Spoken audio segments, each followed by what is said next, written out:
welcome to the Front Porch. I'd like to welcome today's guest, one of our software engineers, Carden.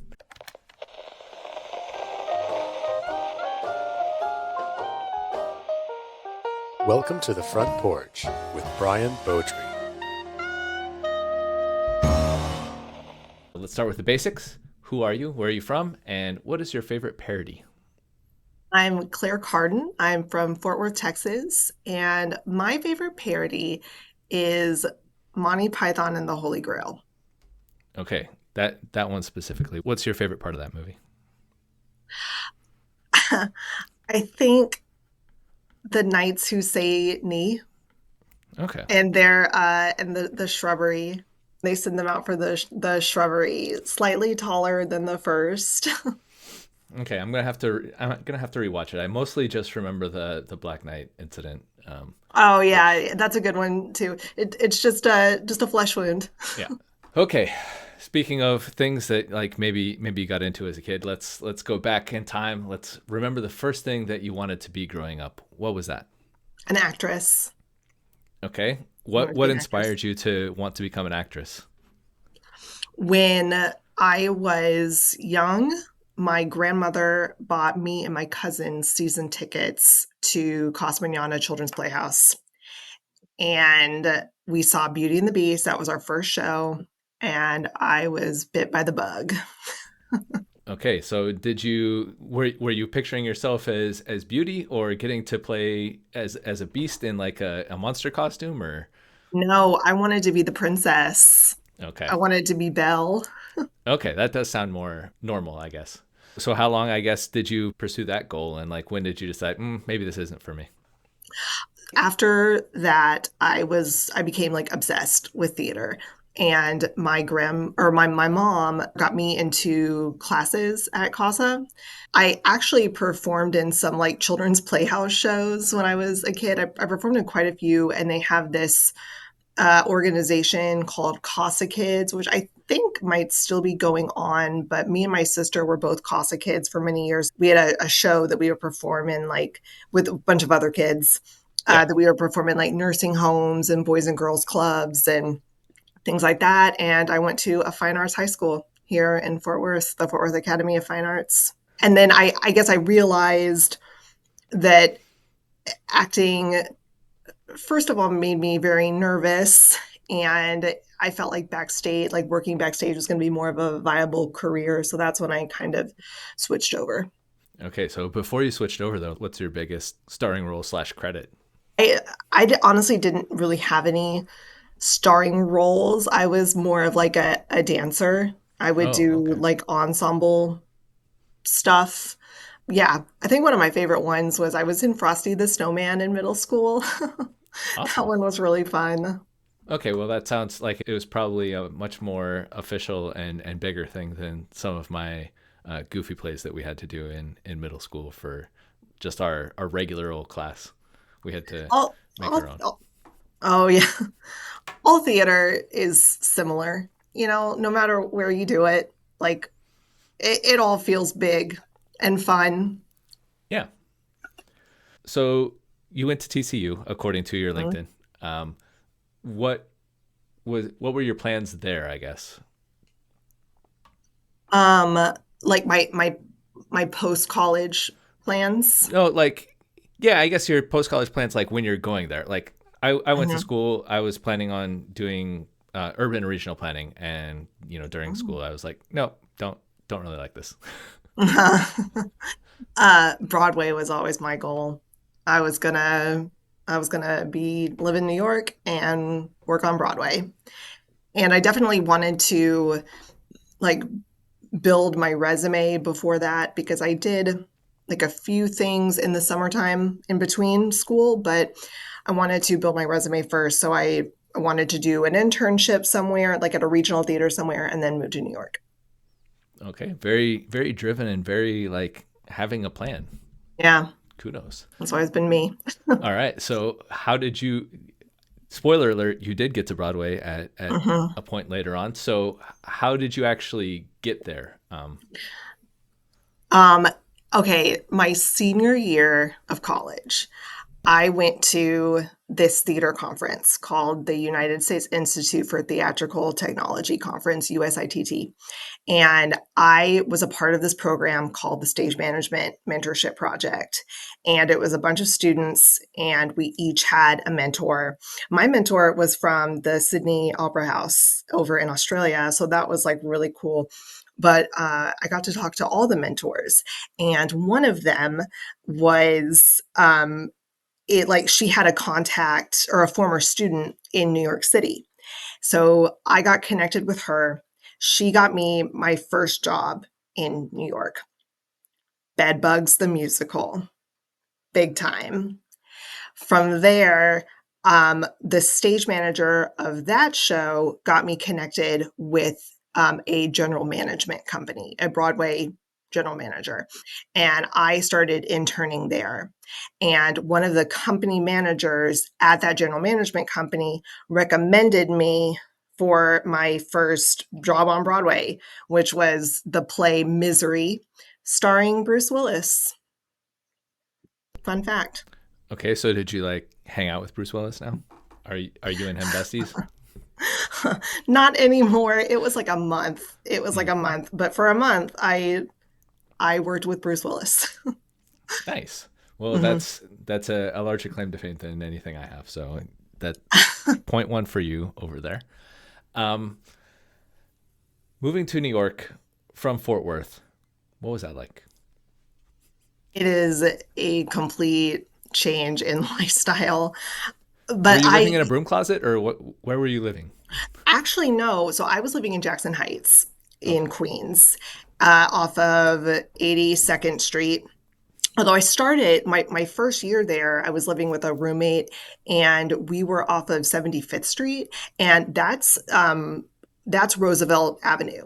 So there was like five different trains that I could take into Midtown. So any like even on weekends, people in Astoria were so jealous because they only had two, and I had like five to choose from every weekend.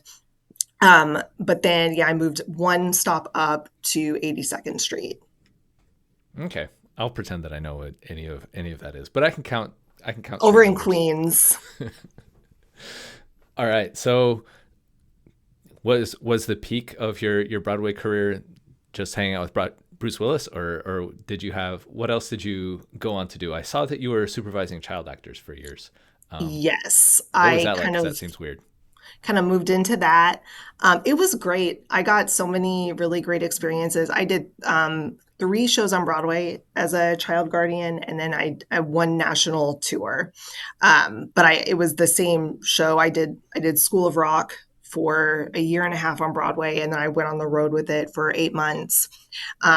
It was such a great experience, and I got to do so many fun things. Like I did the Tony Awards one year. I got to do like opening night parties and some closing parties and Broadway and Bryant Park. Just like a lot of it was just like it was a really fun time, and So it's a do you, career not many people know exists. yeah, I was gonna say it seems like there would have to be some of that responsibility for wrangling a bunch of kids, but Yeah. you don't really think about it. So how Mm-mm. does it work? How does it work when they like take something national? Do they just ask you like, "Hey, by the way, you up for heading out?" Or how does that work? I had worked with the woman who hired the child guardians on a show at a theater in New Jersey. And then she saw that I was doing the show on Broadway, and the head guardian of the tour was leaving. So she just messaged me and said, "Hey, because I guess she knew me, we had worked together before. She knew that I knew the show. So she wanted to know if I wanted to take over." And the Broadway show had actually already announced it was closing. Um, I joined the tour in like end of September or October, and the show was closing in January. So I thought, well, it's like a few more months of work. The tour had like 8 months left, so I thought, cool, I will go and do that. But all the kids travel with adults, Yeah, so I was only responsible for them at the show. that sounds much more enjoyable as a Yeah. as a job. Okay, so what brought you back to the Dallas Fort Worth area? Was it related to that, or what did that come along later? That was later in, I guess, like December 2019. I came home for Christmas, and then I got a job at Dallas Theater Center. It was going to be January through April 2020, and shut down Yeah. like right before we were supposed to open. First, I want to And know how I that job worked because I've gone to my parents' house a lot of times for Christmas. I never get, job offers. I had been in touch Oh, because okay, that I makes more had sense. kind of been thinking about coming back to DFW. I was getting like a little bit tired of the New York City lifestyle. Um, so I interviewed and got a job offer. Um, yeah, and then it didn't quite work out. Yeah, then there was this whole like pandemic thing, and for some Hmm. reason, people Right. didn't want to congregate in large areas. No. Okay, so is that what led to your transition to coding, or had that been something that you'd been interested in for a while? When did that come about? Because we don't have, I don't know if anyone's noticed, we don't have any theater going on really at Point of Rental. Yeah, I'm not the point of rental's child guardian. Yes. Um, so I guess like 2021, I started doing commercials in DFW. Like I was doing film and television stuff here. And I met some lovely people, but it burned me out. And I was looking for a job every other week doing that because commercials, you'd film something, for a week and then it's like on to the next. And I got so tired of it and I just wanted stability. And I had seen an ad on Facebook that said anyone can learn to code. And I had watched Silicon Valley back in 2020, the HBO Max show, and I was like, they are not talking to me. Those guys were so smart. Like I cannot learn to code. But then that year, that I guess like September or October, I went to New York City and I was talking to my sister and I told her I was done with like theater, with film. I was like, I'm not doing it anymore, but I don't know what's next. And she said, have you thought about learning to code? And I was like, yes. Wow, I thought that was just like a joke where No, it's like everyone's just all like learn to code, and it's like no, you just really took it to heart and made it happen. anyone can learn to code. I did it. Awesome. So like when did you feel like you had learned enough coding that you're like, yeah, I can make a career out of this? Like how did you get to that point? So I did a boot camp.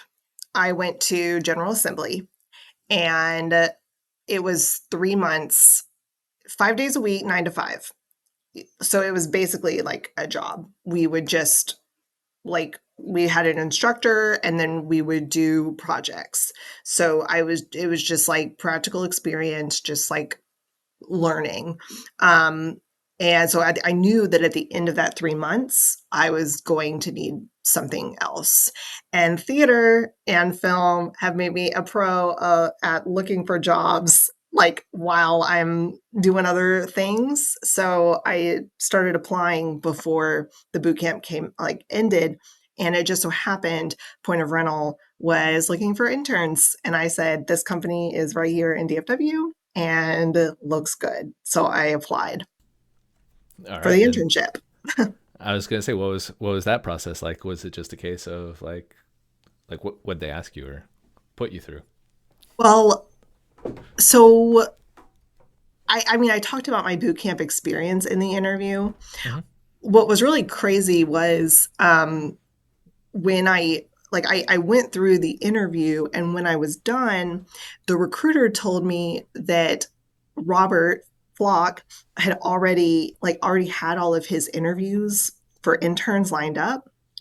Um, so I thought that maybe it just wasn't going to happen. But then Robert wanted to interview everyone who I guess was like a good fit for it. And The recruiter thought I was a good fit. So Robert was very kind and he met with me, and I had like a one-on-one with him, and then I came in and I did my coding interview like with the group.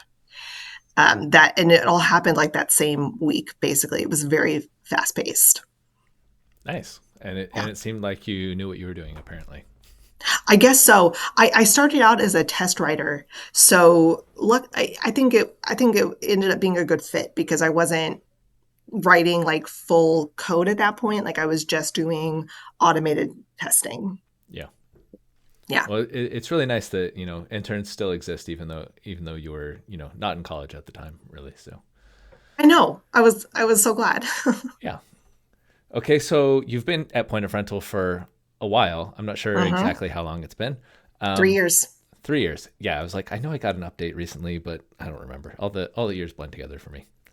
Um, so what is it that you're doing now? Besides talking to me, what's your favorite part of working here? I am on POR pay.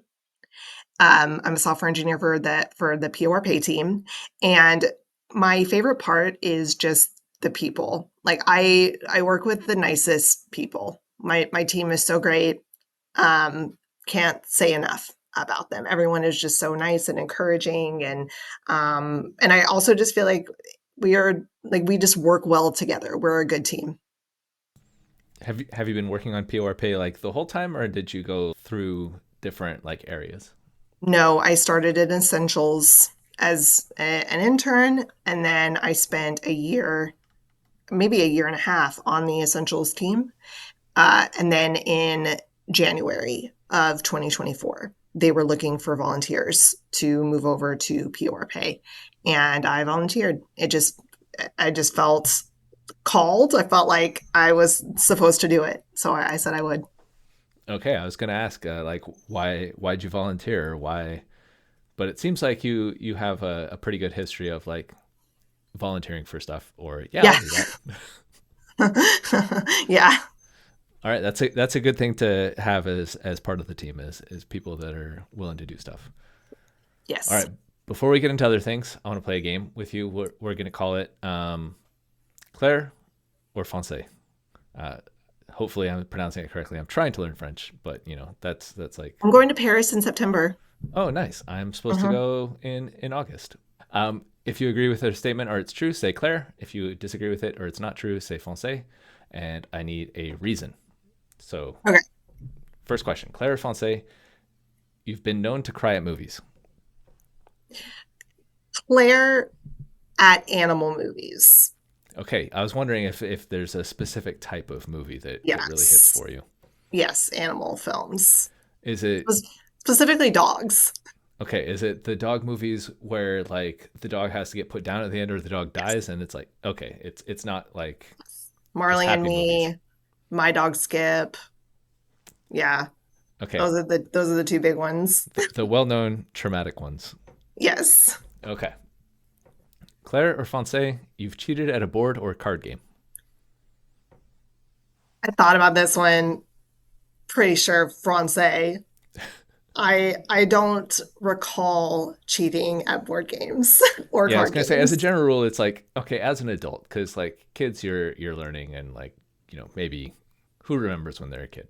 But Hmm. okay, I try to have good sportsmanship. okay. So you're one of those people that's like you take pride in the fact that you like won legitimately. If you win, Yes. you would rather that than win Yes. while cheating. Okay, Claire or Francais, you've told an outrageous lie to a child. You've worked with a lot of children. I have I could not think of anything Francais. I truly can't think of any outrageous Mm, lies. all right, I have to question that one. We'll try to have you think of some later on. But Okay, yeah. okay, Claire or Francais, your favorite fast food fries are from McDonald's. Francais, I like Five Guys. Okay, I'm not sure if those count as fast food because I feel like Really? drive-through. Feel like a drive-through is required for it to be a fast food, and I haven't seen. There Does Five might be Guys some not have Five Guys ones. drive-through? I don't know, Okay. Okay. but I'll allow it anyway though. Yeah. Claire or Francais, You have an embarrassing nickname or a nickname that you hate. Won't say. I, What's I I get called Claire Bear, but I don't hate that. okay? Yeah, I was gonna ask if you have any nicknames that you don't hate then. No. Okay, cool. So, all right, I'm not gonna call you Claire Bear. That would be weird. Yeah. Thank you. That's my mom. That my mom calls me that. Gotcha. All right, let's take a little break, and you're already having a water, so I'm gonna have a water real quick. Now we're gonna get to, well, this is semi-work related questions. Mhm. We recently got done with a hackathon. I always see that you're participating and involved in these things, and you always seem to enjoy them. What gets you fired up about hackathons? I think it's so fun that everyone is here in the same room. And I just love having a few days to like work on something completely different. I think it's really fun. And I love the camaraderie that comes out of hackathon. Are you allowed to tell any people about your hackathon projects, either from this year or previous years? I mean, I don't see why not. This year was one of my favorite years. Me and my manager for PR Pay, Adam, we worked on a self-serve component for support for PR Pay. So they'll be able to look up transactions on their own. We end up like we have to search the database for them ourselves right now, and that just takes time. We are going to give support a way to like get their customers answers more quickly. And I'm really proud of it. Yeah, it's one of those things where it's like, thousands and thousands of payments and all of these things are transactions are going through the software, and it's like, I don't know why that one didn't go through. Now I have to go investigate every single one for all these things. It'd be much easier if people could just do that. Yeah. If we could No. distribute the responsibility for that. Yes. Yeah. And if there needs investigating like after that, then we're happy to do it. But it just like the customer would call support, support would call us, we'd get back to support. Now it's like the customer calls support, support can look right then and there. And everyone likes faster answers. Yes. Awesome. Let's see. You mentioned pre-interview that you are a big fan of dogs, as seems to have come up and been related in your movie, things that make you cry. Yes. Specifically, senior rescue dogs. So, how did you get started with that? So our first family dog, Prissy, we had her for 16 years. So we cared for her through old age. And then after Prissy, several like I guess like 5 years or so after Prissy, my mom adopted a senior dog. Her name is Adele, and she had her for 6 years. She had one eye, and we cared for her. And I started following a bunch of Instagram accounts where people adopt old dogs. Like that's a niche. There's Wolfgang2242, adopt old dogs. Norbert was a senior. Tuna melts my heart is getting older. There's just like a lot of accounts about senior dogs, and puppies are amazing. Puppies, I love puppies, and they just like obviously deserve homes, but seniors are overlooked, and they shouldn't be. They deserve a place to like spend their golden years. And so I just developed like a heart for senior rescue dogs. Yeah, I feel like that there's some things where it's like enough people are taking care of them that like these other things need some care as well. Yes. And they're so sweet. Yeah, for sure. So I'm gonna ask the obvious question. It seems like if you're adopting senior dogs, you're dealing with a lot more death, or or you're setting yourself up to deal with a lot more death. Mhm. How do you prepare yourself for like, yeah, how do you deal with that? Well, I mean, you can't, it's just the worst. It's like, it's just a terrible thing. And it did not get any easier between the two dogs that I've had. And I've also seen death on Instagram, like death of dogs on like the accounts that I follow. But I feel like you have to acknowledge that like it's what the you have to be happy that you were able to like give these dogs a good place to like spend their lives, you know? Um, so I guess it's kind, you know, you have to look beyond that and say like our time together was short, but I was able to give them a good home when some like when no one else was going to. Yeah, I feel like that falls into that like don't be sad that it's over, be happy that like you had the experience type Exactly. thing. Okay. Exactly. If you had to have like a personal, maybe you already have one, but if you have to have a personal work life and or leadership philosophy, what would it be? You can, if you have them, you got to tell me which one they fall under, or I can guess, I guess. Okay. Um, this one I had to think about. I think that my I would have a work philosophy. And I guess I mean something that I say at work a lot is teamwork makes the dream work. And I fully believe in that. We get so much more done together, especially me. Like you know, newer developer, I ask for help a lot. My teammate Leo helps me out greatly. And teamwork makes the dream work. Like when he helps me out, I get things done quicker. You know, if I'm having trouble solving a problem, I call him, we get it done. It's fair. And theater, like my background in theater, you know, like I'm just that it comes to me naturally. Work like working on a team. Yeah, I would think that there are definitely one person plays, but those are not quite the same vibe as a full proper theater production.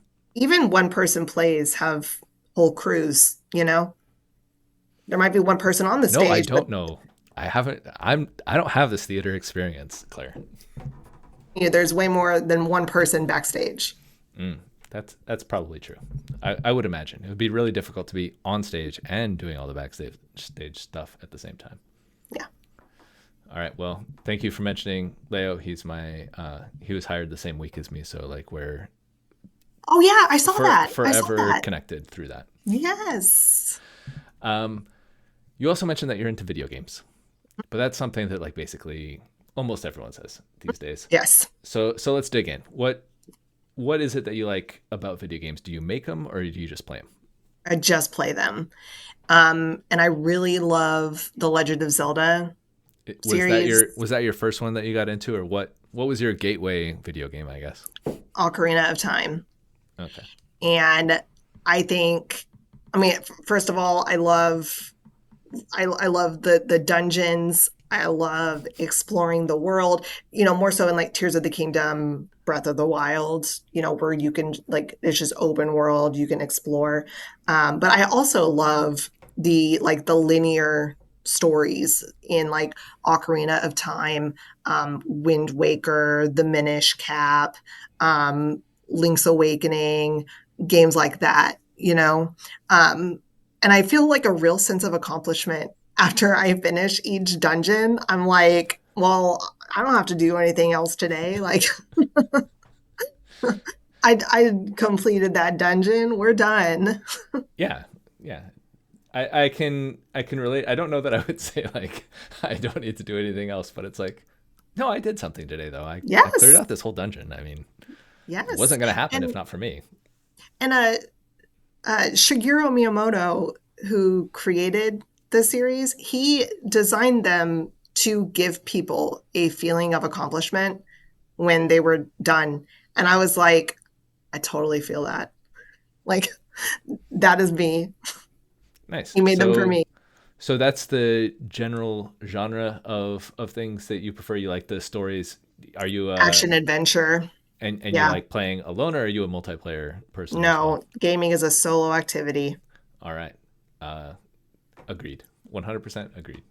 Don't ask me to do like Super Smash Bros. Or Overcooked. I'm not interested. Also, well, I mean, I agree as well with the playing by yourself. So Hmm. I'm not going to try to hook you into any of those games. It's Or one of those things where it's Fortnite. like Yeah, I think Halo 2 or whatever got me forever not play interested in that. It was one of those things where it's like I think I got it on release and then I got off work or whatever and put it in, and all these kids had like memorized all the spawn points, and it's like, okay, cool. Every time I get back, I'm dead. This is real fun. Oh, Cool experience, guys. I'm just gonna go back to playing the actual story and like it figuring sounds stuff out. miserable. Yeah, so I do not like multiplayer or anything. No. But yeah, story, very fun. Hmm. All right, so it sounds like then you would not be competing against your colleagues or No. none of that. Okay. Maybe if like everyone was doing it and I felt like, okay, you know, FOMO is kicking in, gotta join. But generally, like as a general rule, no. Okay. Yeah, I can get a sense that you would definitely participate if everyone was. I would, yeah. All right. What's something that people misunderstand about you? I have people telling me that like ask me to do like presentations or like speak in front of a group, and people often use the fact that I like used to work in theater like as the reason. And I tell them it's very different. Like I worked backstage, you know, and it doesn't mean I'm comfortable on stage. It just means that I worked in theater, but I was not a performer, you know. So I will do the presentation, but I'm not exactly comfortable. I'll do this, but I'm not going to enjoy it at all. Yeah. Public speaking makes me very nervous. Yeah, it's one of those like, please don't think that you're doing me a favor. I am Right. absolutely doing you a favor on this. Yes. Okay. Yeah, I generally feel like I got that vibe from you early on, and I was actually surprised to hear that you initially wanted to be the actress and like front stage. It's like, oh, that's Yeah. that's interesting. You got an introverted vibe from me, Yeah, but maybe you also said it like when we did your welcome interview. I don't remember. maybe. Um, do you have any questions for me? You get exactly one. Yes. I wanted to know if you have any pets. I do have a pet now. So I grew up not really having pets. We had a couple of rabbits. One of them like Oh, got eaten by a hawk or something like while we okay. were on a vacation once, Mm-hmm. and the other one we gave to my aunt when we moved. So, but otherwise, no, it was, and I do kind of miss the freedom of not having pets because it's like Hmm. you just want to go somewhere. It's like, cool, let's go. Let's catch a Right. flight. Let's go make whatever happen. But now it's like, oh, now we have to plan. But we did get a dog from a shelter, I think 2020, maybe 2021. That's wonderful. She we thought she was 3 years. They told us she was 3 years old, but I think she was actually only a few months old. But she was at least trained, so it's like, yeah, she's fun. Oh, I love that. Yeah. All right. Thank you for answering. You used your one question. Now we can get back to other questions. Before we get to the five important questions, I need you to give me a top five list in a segment we'll call "Give Me Five." Okay. Now, before we get into this, I want to make sure that you know the rules of a top five list. You got to start at number five and get to number one, because once you tell someone number one, who cares about the rest of the list? Hmm. So, what is your top five list that you have for us today? Okay, I'm going to give you my top five musicals. Okay, and these are not necessarily that you have performed and or been backstage in, or it is stuff No, that you've been. these are my top five musicals to watch. Okay, all right. I I will worked be on one of them, but only one of them. perfect. Go ahead and go for it. I will take notes in the background. Okay, so number five is Aladdin, the musical on Broadway. Number four is Wicked. Whoa! First, we got to go back to number five. Why Aladdin? What's gets that into your top five list? It's so good. And the special effects are incredible. Like the magic carpet and the Cave of Wonders is so cool. And I saw the original cast of that one. James Monroe Iglehart played the genie, and just incredible. Like brought the house down. And I love fun. I like one musical on my list is very sad, but I generally like bright, like big, happy musicals, and this is just the epitome of like a Yeah, fun, happy musical. as I think about it, it's like, yeah, that has to be pretty challenging to adapt a cartoon where like anything can happen into Hmm. something that actually like exists on a stage, especially with like limited amount of space and everything. But if anyone's gonna do it, it's Disney. Yeah. All right. Now let's get into let's go with number 4. Let's re-say number 4. Okay, number four is Wicked, and I want you to know I saw the original Broadway cast. I still haven't even seen like the movie, so like you I don't haven't have to flex either. on me. I haven't either, Okay. and I'm actually not What going to. why is that one so incredible?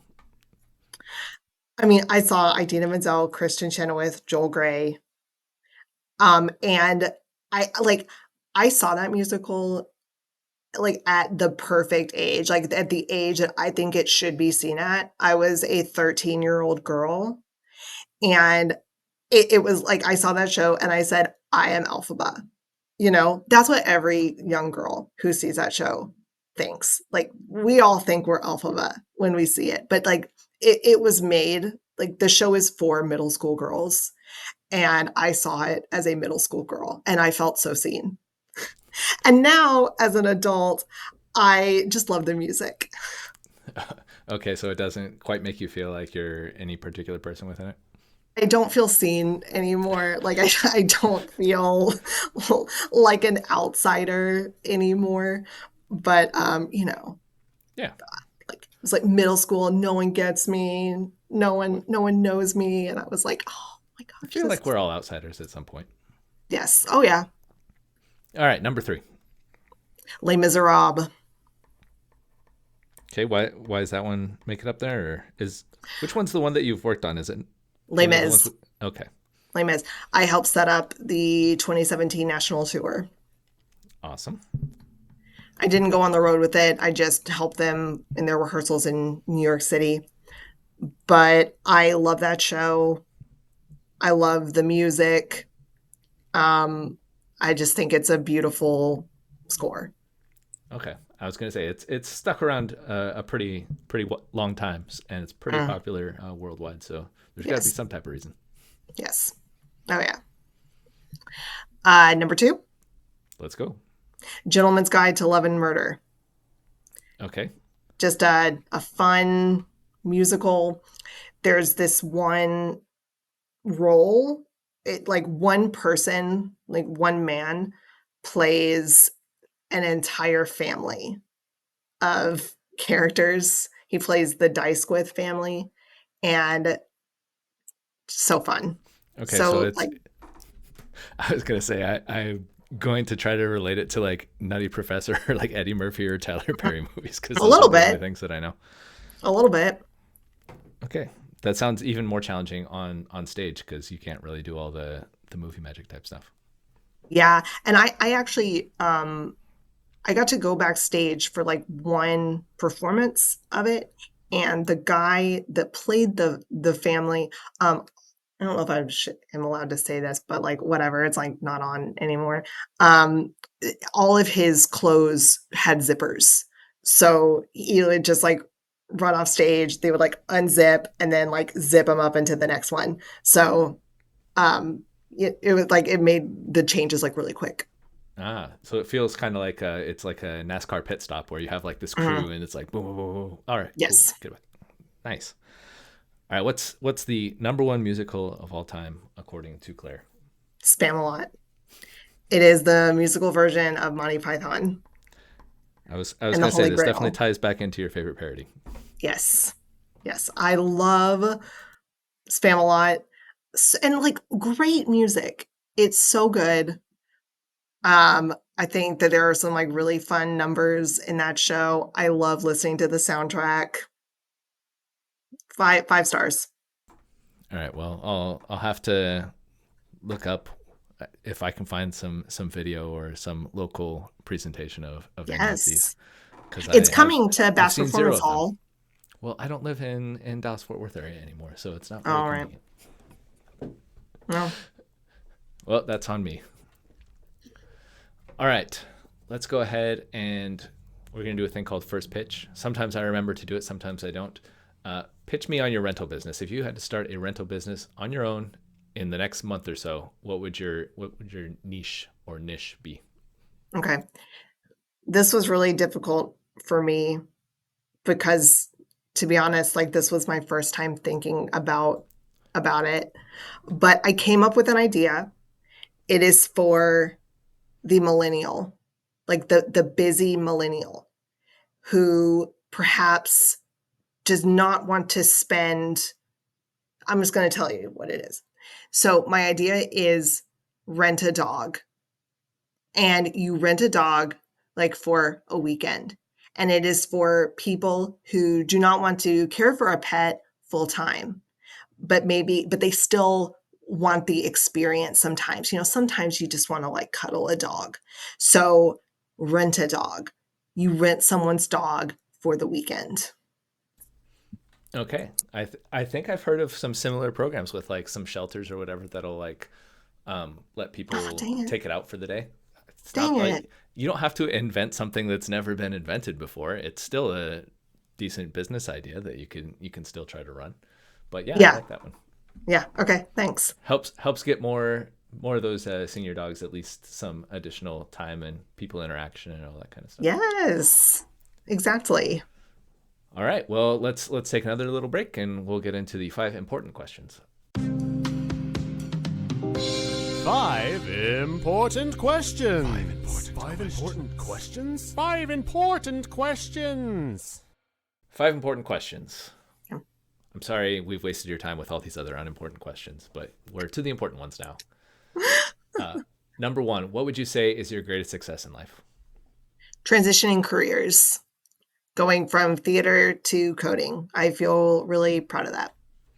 Yeah, that's definitely a big challenge to undertake, Hmm. like halfway through, you know, career purposes. It's like, oh Yeah. shoot, I have to do a totally different thing now. Hmm. Uh, Number two, what is your greatest fear? The dinosaur ride at Disney World. Dinosaur. Oh, Have I you haven't have been you to been that to one. Disney World? Not recently, no. Not I don't remember a dinosaur one.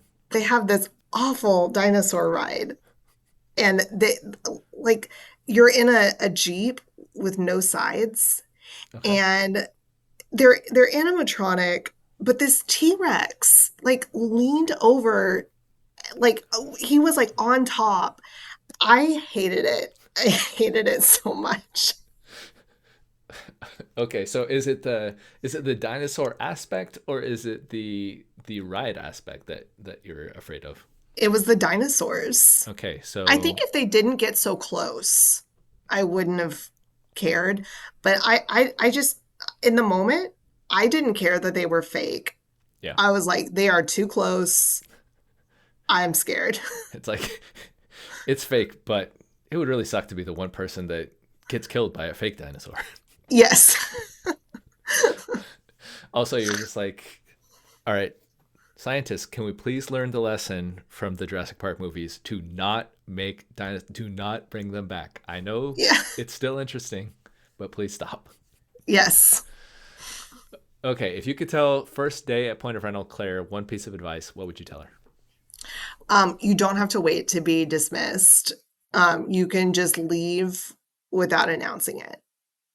I was used to like in my theater days, I was used to like being told you can leave at the end of the day. Like, okay, we're done, you're dismissed. And it's not like that here.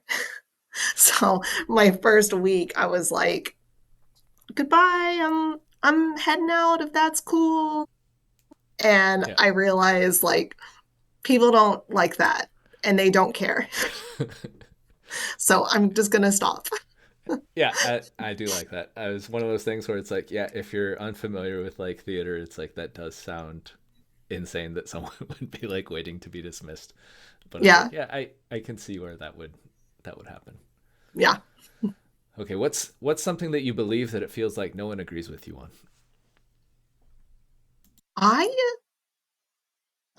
I like coming into the office like a day or two a week. Feel like in these like post-pandemic days, I'm kind of alone on that, but I really enjoy it. I like the change of scenery, and I think like that's what is like most important to me is like I get cabin fever when I work from home too many days. But I know a lot of, I know a lot of people don't enjoy it, but I do. Yep, I can relate. I went to the office for quite a while no one Yep. was coming in the office, but Yep. now that the commute is about 1,000 miles, it's a little too much. Yeah, a little less doable. Yep. Well, I'm sorry you've been sentenced to death as believing working in the office is a good time. It's now a capital offense, and it's a very extreme penalty, but the rules are the rules. So, what's your last meal and why? I want a small dinner from Joe T. Garcia's and a margarita. It's my favorite meal in the whole wide world. I love Joe T. Garcia's and I love their margs and their All right. tacos. Your status as a Fort Worthian confirmed. Yes. All right. If you could change one thing about yourself, this is like a snap change, a genie type thing. What would it be? Um, I wish that I would want more self-confidence. Maybe that is like too real for this podcast, but I do. I find myself like, I second guess myself and then everything ends up being fine. And I'm like, well, if I just like believed in myself, I wouldn't have like stressed myself out before this thing. Yeah. You're scaring me now because you've mentioned that you're like, I don't know if this is too real. You should have been giving.